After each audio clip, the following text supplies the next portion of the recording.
So here's a close-up of the ossicles. You've got the tympanic membrane, which is your eardrum. Here's your auditory canal with, a little hole. And of course, you're not supposed to stick a Q-tip in this far, right? But some people do. So there's the malleus, the incus, and the stapes, and there are little muscles attached to those guys that will tighten if dangerous, loud sounds come through that could damage the ear. And here's the oval window. This is a little part of the cochlea that the stapes is attached to, and right under the oval window is the round window. And that's a little soft spot in the cochlea that allows the pressure from the stapes to push out. So it allows the pressure to balance. So whenever the stapes pushes in, the round window goes out, and it keeps the stapes from damaging or popping the cochlea. So let's see. So how the physics of why our ears are set up this way is basically the stapes and the tympanic membrane act like a lever. So the area of the tympanic membrane is huge, and all of that energy that's gathered in that huge space is then compressed and sent to a much smaller area. So what you've done is you've economized. You've essentially taken an area that gathers lots of energy and placed it into a very small spot attached to the cochlea. And this allows our middle ear to be sensitive, much more sensitive to sounds than if we didn't have this mechanism. It allows for the amplification of the energy, or for condensing the energy that's gathered by the tympanic membrane into a small space. So it allows our hearing to be much more sensitive than it would if we didn't have this setup. Inside the inner ear, we have the cochlea, which is the very complex organ that takes the vibrations and turns them into neural impulses. The cochlea is fluid filled, looks like a little snail. That curls up like this. It's about 35 millimeters long, about yay big, and it vibrates based on the vibrations of the staples.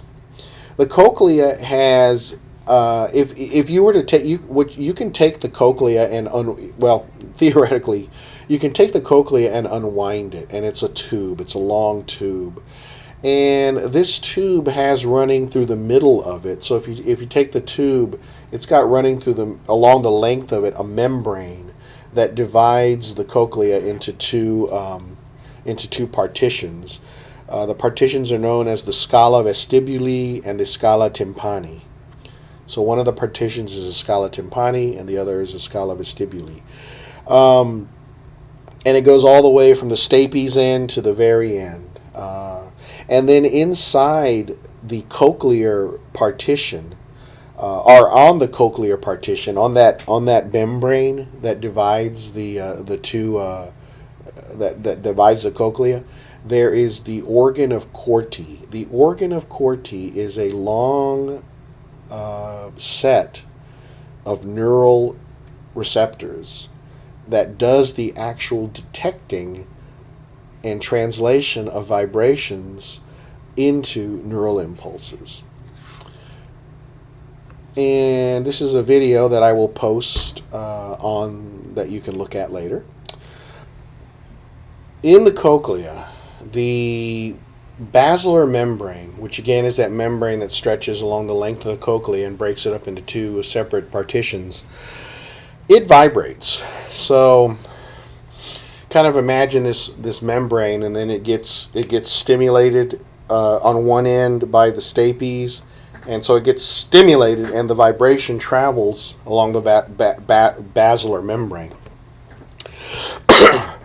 On top of the basilar membrane is the organ of Corti, which is the actual spot that contains the receptors that detect the vibrations.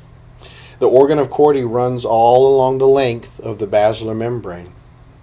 Inside of the organ of Corti are hair cells. And these hair cells are basically they're little. It's essentially a specialized neuron that has a little filament growing out of it, and the hair cell vibrates. And whenever it vibrates, it causes action potentials to be transmitted down, and ultimately end up into the brain. And then, of course, layered on top of the hair cells on the organ of Corti is the tectorial membrane that protects it. So you imagine the basilar membrane and then the organ of Corti on top of it, covered by the tectorial cells that contain the hair cells inside of the organ of Corti. Transduction, of course, remember that transduction is converting some sort of external energy into neural signals. So transduction takes place by when the little hair cells bend in response to the movement of the organ of Corti and the temporal membrane. So the way whenever the tectorial membrane bends, whenever the basilar membrane gets vibrated, the little hair cells, the cilia on the hair cells, pick up the bending, and they move. Movement in one direction of the hair cells opens ion channels, and of course these ion channels kick off potentials, which are ultimately make these potentials actually eventually turn into action potentials, which get transmitted to the brain. Movement in the other direction closes ion channels, so you get opening of ion channels and closing of ion channels by the movement of these little hairs on each one of these millions and millions of hair cells inside of the organ of Corti. So here's a picture to try to help make all of this a little bit more realistic. So remember, the cochlea is curled up. Cochlea means snail, right, in Latin, so it looks like a little snail. So the cochlea is curled up, and it's divided into two partitions, the scala vestibuli and this is a cutaway of the cochlea. So if we took a cochlea and cut it, halfway through, this is what we'd see.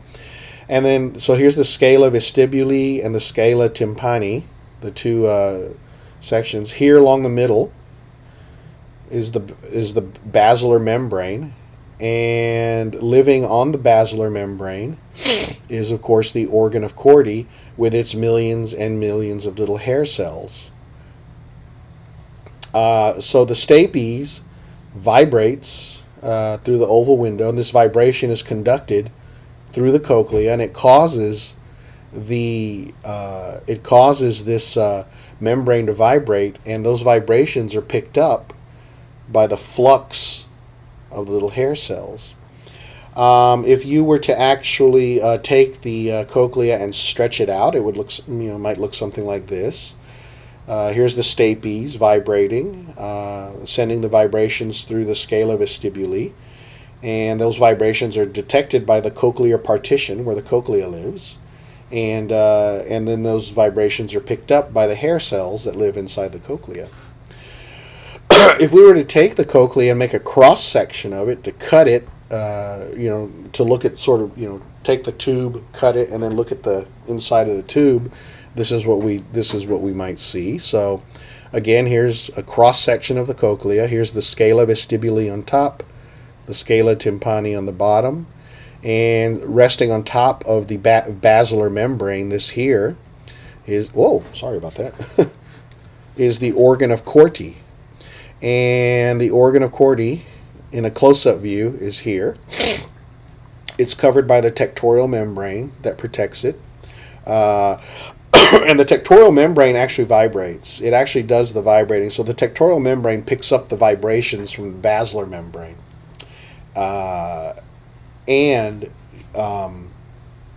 it picks up those vibrations from the basilar membrane and then transmits those vibrations from the basilar membrane to the tectorial membrane, ultimately to the hair cells, the outer hair cells and the inner hair cells here. Those hair cells have little cilia, little hairs on top of them, and they bend according to the way the membrane vibrates. These hairs will either bend so that they release ions or don't release ions. And those signals of releasing ions and not releasing ions are ultimately converted into neural impulses, action potentials, that get generated and collected in these nerve fibers and make their way into your brain.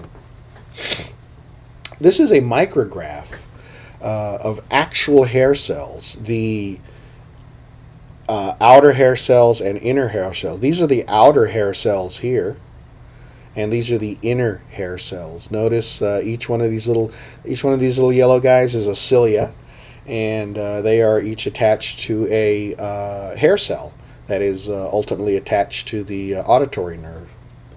It's very pretty. And so this is a close-up of one of the hair cells. This is the inner hair cell. And so it is the vibration is causing the hair cells to bend to the right. And when they bend, ions, this opens ion gates.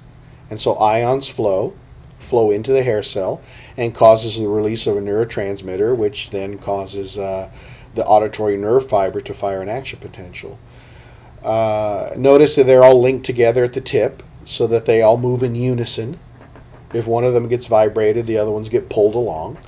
And notice that whenever it gets vibrated in the other direction, the ion channels don't open, and so there's no firing. And it's this vibration of these hair cells that actually is the point of transduction. This is the point where the physical energy that's hitting your body as a sound is converted into electrical impulses that ultimately allows you to hear, to perceive those energy movements as sound. So how does this all relate to frequencies? Well, probably something like this. So here's a sound stimulus. We have a sine wave, right?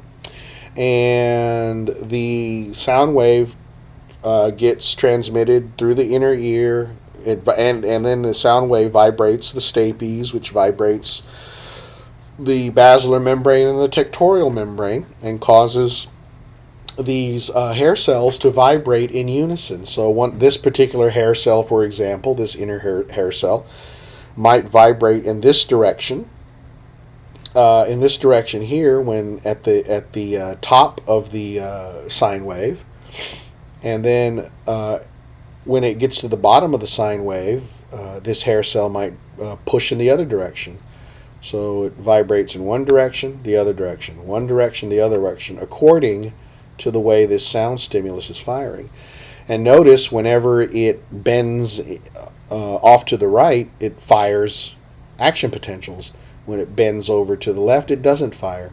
So this hair cell is detecting the vibrations of this sine wave and signaling the vibrations of the sine wave by firing action potentials whenever the sine wave hits the top. And so the brain can take these action potentials and ultimately turn those into the perception of hearing this, of hearing the sounds associated with this frequency.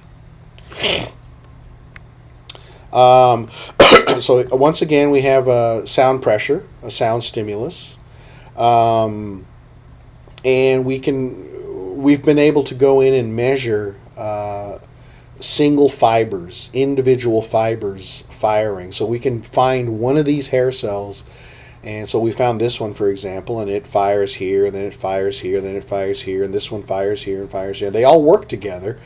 When you clump them all together, you'll see that this stimulus is ultimately represented by many fibers working together as a firing pattern that looks something like this.